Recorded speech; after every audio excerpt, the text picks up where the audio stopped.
Hello.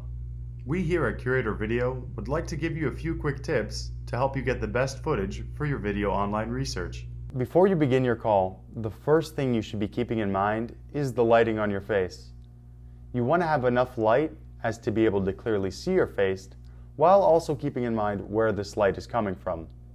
Ideally, you would like your light sources to be either above your head or behind the device that you're recording on, as this will lead to you capturing the best video quality possible. This is what it looks like when your video has backlighting. Please call from whatever device you performed the tech check on. If this device happens to be a cell phone, make sure to always join using your phone sideways. Vertical video can be very distracting. Think about your television. Most videos are oriented horizontally. And lastly, be aware of your framing.